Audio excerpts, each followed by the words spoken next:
I'ma keep it a bean. Stick to the script, every scene. This from last year, but they clean. Say to say, I'ma take something else, but it's winning team. Charlie Sheen, fam gang, the regime. I'm from Piney Green. What's good, Shellitronnn here, the most woke, no joke, and I'm back.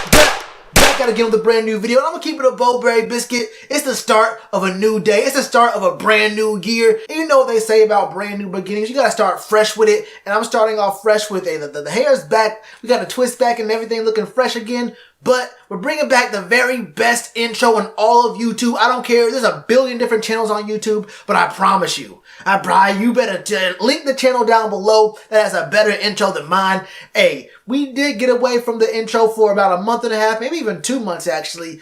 But I got what I needed out of that break. But we are back with it. I know some people had preferred not to have that kind of intro, but I'm gonna tell you right now, it's the best intro on YouTube. Also, I've been getting a lot of comments lately from people talking about how they haven't been seeing my videos come up on their feed, how they have the bell icon clicked and it's not getting notifications, and all this other stuff. YouTube's being kind of weird, but even if the bell icon isn't working for you specifically, if you don't have the bell icon clicked, that really is the best way to see these videos. Make sure you get to see them. You can check your sub boxes. I'm going to be uploading these videos daily. You'll be seeing a lot more consistent content from me going forward. You may see me in a different setting because I might be out of town. I might be somewhere else this upcoming week, and you might even see me in person. But the point I'm trying to make here is 2019 has officially started. We're almost 8 months in, but it really just started. Training camp opened for the very first day yesterday. This video is kind of late, but you know what they say. It's better to be late than never. And if you're going to be late, you better be great. And there was someone on the team who was kind of late to the party. Someone who, you know, we didn't see all that much during minicamp. We didn't see all that much earlier on. But in training camp, he showed up. I'm talking about Cameron J. Newton Esquire. I'll get to him later on in the video because you know you gotta say the best for last. You know you gotta say the best for last. But let's start off this video talking about some things that are also just about equally important. And I'll start off with what I think is, I call the third most important thing on my top 5 things to look forward to for training camp. But we all know that success starts with the O-line in the trenches, both parts, I mean, honestly, both sides of the line. But we saw a very interesting first team O-line starting unit. Now, I didn't mention this earlier. I talked about, we saw Daryl Williams starting at left tackle. We saw Greg Van Roten starting at left guard, Matt Paradis, Trey Turner, and then Taylor Moton at right tackle. Now, I've been mentioning for a while now to not be surprised to see Greg Van Roten in his role at left guard. I would not be all that surprised at all if he starts the 2019 season as the starting left guard. But I was kind of assuming, even though Coach Rivera did say that Greg Little would not just automatically win that left tackle job, I thought the left guard spot would be a fight between Greg Van Roten and Daryl Williams. But, Daryl Williams might be fighting for both those spots. You might be seeing Greg Little be the backup at left tackle. And honestly, I'm cool with whatever configuration it is. It doesn't really matter to me as long as we have the best guy out there who can protect Cam in the most efficient and in the best possible way. I am 100% for it, but that was very interesting to see that we had Daryl Williams starting at left tackle and Greg Little was not the starter. Now, after a few snaps, wasn't all that many, he did get in there and start playing with the first string guys. So we'll see how that works out as training camp goes on, but more specifically when we get to the preseason. But we'll get there when we get there. The first team D front was Gerald McCoy, Dontari Poe, and K'Wan Short.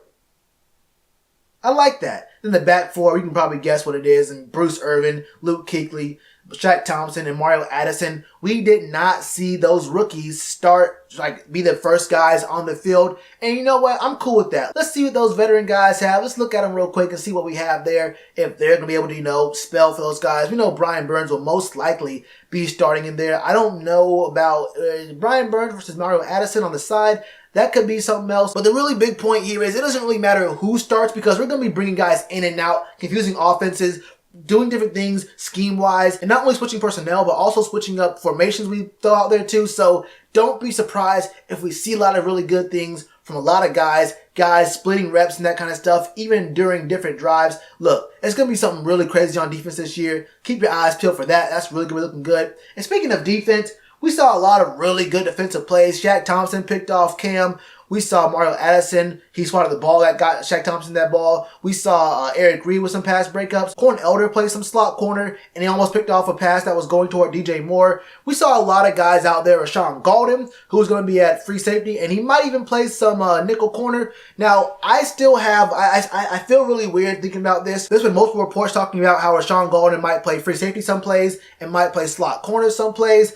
I'm kind of wondering what the scheme's going to be for the plays where he's playing slot corner. I don't have any kind of doubts at all. He can still play slot corner. But when he's playing in the slot, who's playing free safety? Or will the team go to a one high safety look and have Eric Reed play free safety? Because he does have experience playing free safety as well. Are we going to a one high look when we bring down Rashawn Golden? I had not thought of that before, but that is something to look at. We're doing a lot of exotic things, a lot of big changes on defense. And with Coach Rivera calling the plays, and with him being the signal caller, with him being the guy with his fingerprints all over this defense, I would not be surprised if we throw out some really crazy looks to confuse offensive coordinators, to confuse offensive lines. Let me think to themselves, wait. This guy was just playing right there, but now he's playing in the slot right now. But this guy was on the line a second ago with his hand in the dirt, and now he's playing outside linebacker, but on the opposite side of the field. What is happening here? We'll be showing guys a lot of different looks and a lot of different schemes, and we'll be a monster on defense. But it's not just about defense this year because the offense is ready. Remember back in 2015 in Cam's MVP season, the Super Bowl season, we had a great, monstrous defense. But the offense, it was basically, look, it is what it is.